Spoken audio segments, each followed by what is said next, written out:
Assalamualaikum warahmatullahi wabarakatuh. Yang terhormat Bapak dosen pembimbing mata kuliah ilmu Paal, yaitu Bapak Dani Nuryadi MPD. Mohon izin memperkenalkan diri.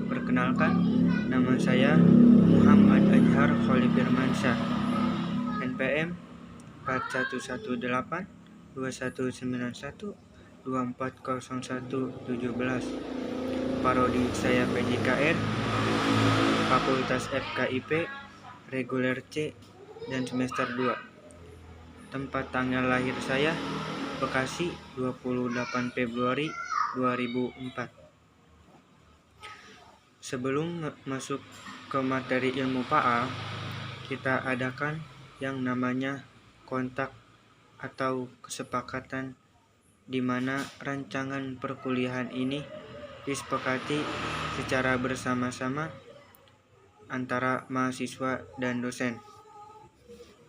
Dengan kesepakatan yang dirancang kemarin, hari Sabtu tanggal 15 Maret 2025, yaitu yang pertama,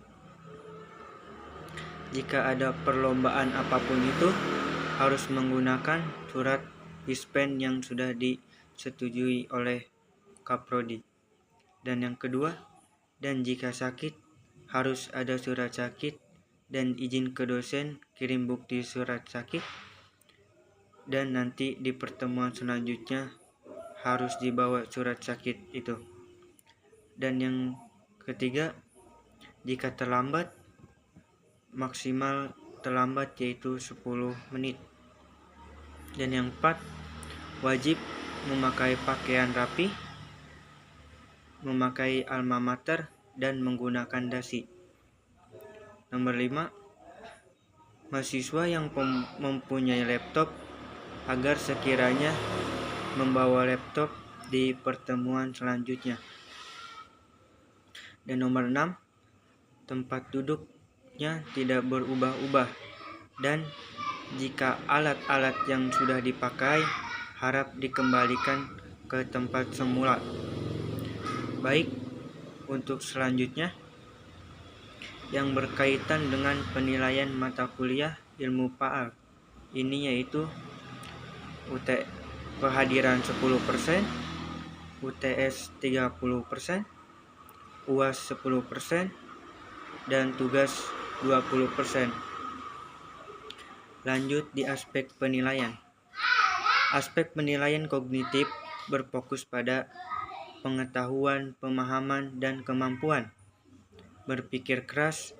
Contoh aspek kognitif bisa dari tertulis, ujian, kuis, presentasi, dan esai. Aspek kognitif ini bertujuan untuk memeriksa seberapa baik mahasiswa dalam memahami konsep, dalam memecahkan masalah, dan menerapkan pengetahuan. Dan lanjut di poin kedua, yaitu aspek afektif. Apa itu aspek afektif? Aspek afektif ini berfokus pada sikap, nilai, minat, dan motivasi mahasiswa. Contoh dari aspek tersebut bisa melalui observasi, penilaian diri.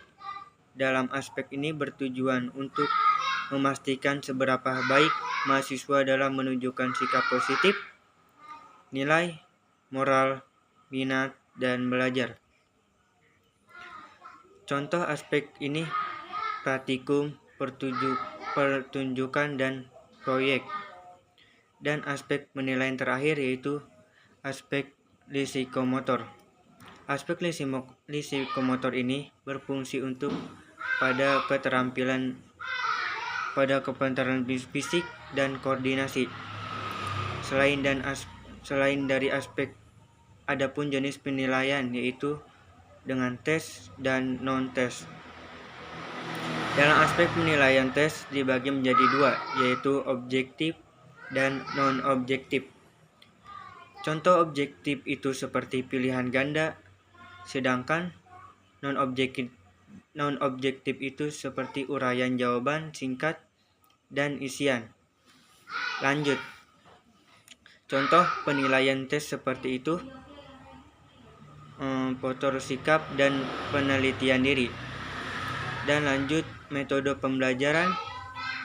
Metode pembelajar ini didiskusikan secara langsung untuk memahami dasar materi sebelum dimulainya perkuliahan. Adanya penyampaian quotes, dijelaskan tentang quotes tersebut ditunjukkan secara random. Pertanyaan spontan yang diberikan dari Pak Dani dan ditunjuk secara random pada pertemuan selanjutnya.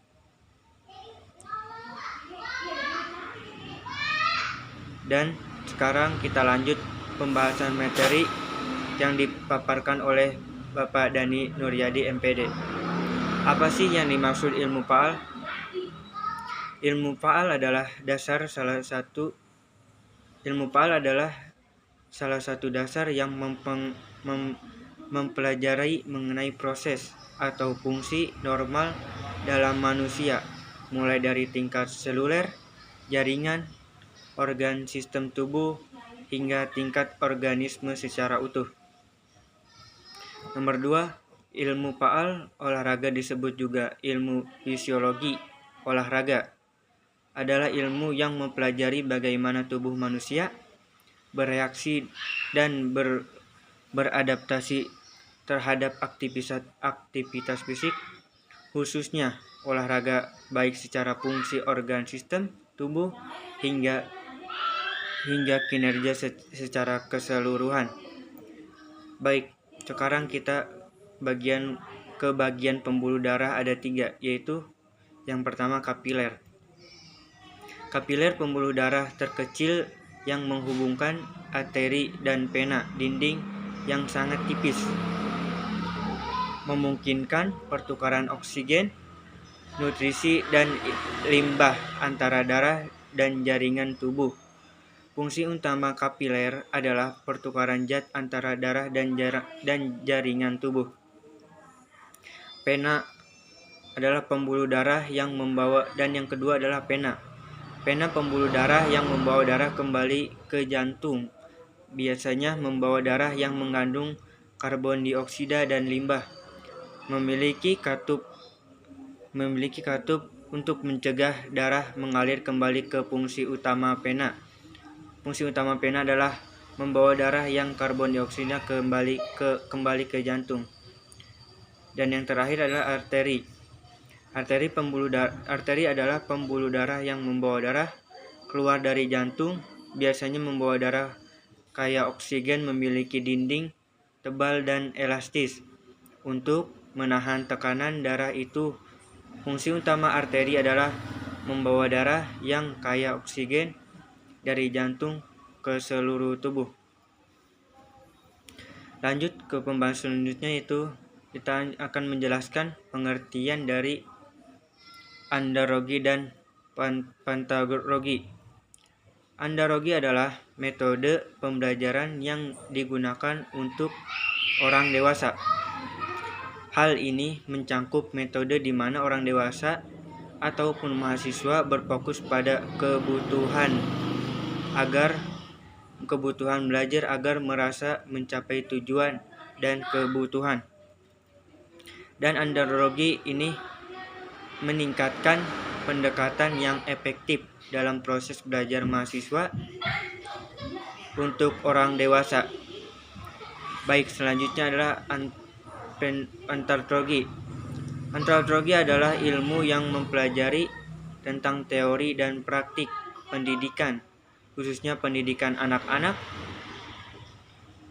mencakup juga metode dan prinsip-prinsip yang digunakan dalam proses mengajar dalam mendidik anak supaya membantu mereka mencapai potensi mereka.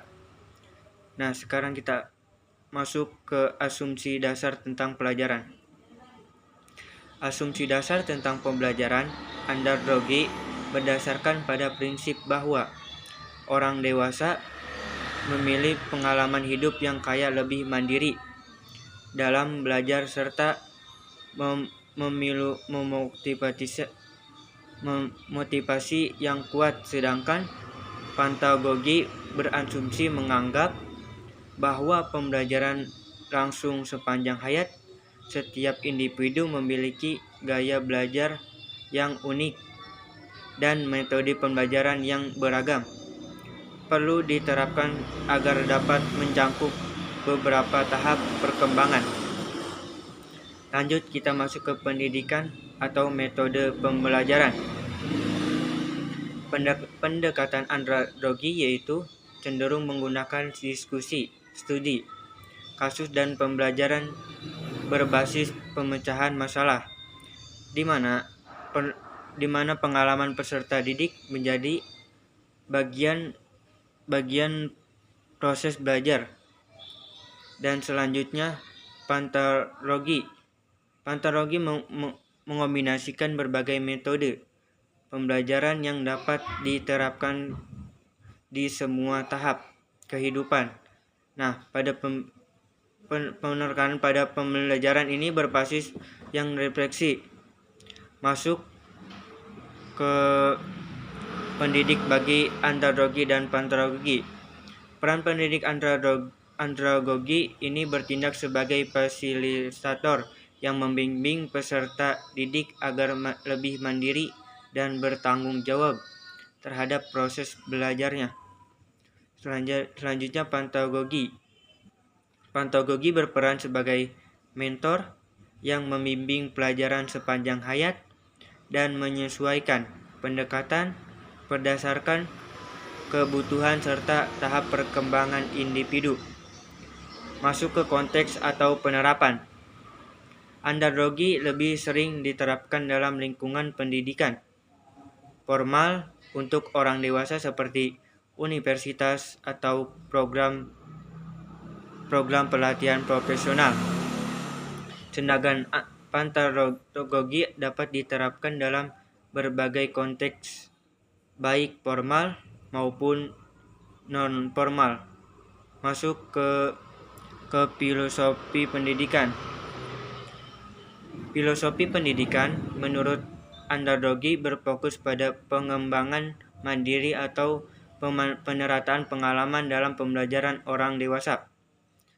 Pantagogi mengasung pendekatan holistik dengan tujuan menciptakan sistem pembelajaran yang lebih inklusi bagi semua generasi. Motivasi saya dalam belajar ilmu faal yaitu yang pertama, mengembangkan rasa ingin tahu ilmu faal itu yang dapat membantu saya tentang bagaimana tubuh manusia bekerja dan berfungsi. Dan yang kedua, meningkatkan kepercayaan diri.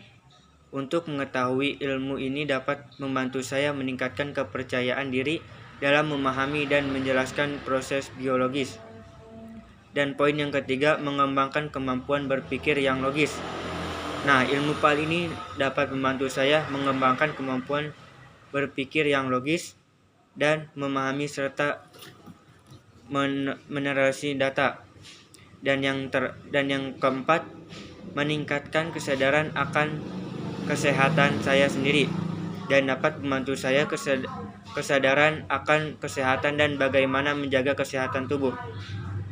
Yang selanjutnya, mengoptimalkan kesehatan mental. Nah, di sini saya ingin memahami hubungan antara otak dan tubuh agar bisa mengelola dengan baik dan mengolah stres dengan lebih baik. Baik, mungkin cukup itu saja, cukup sekian dari saya. Apabila ada kata-kata yang salah mohon dimaafkan. Cukup sekian dan terima kasih. Wassalamualaikum warahmatullahi wabarakatuh.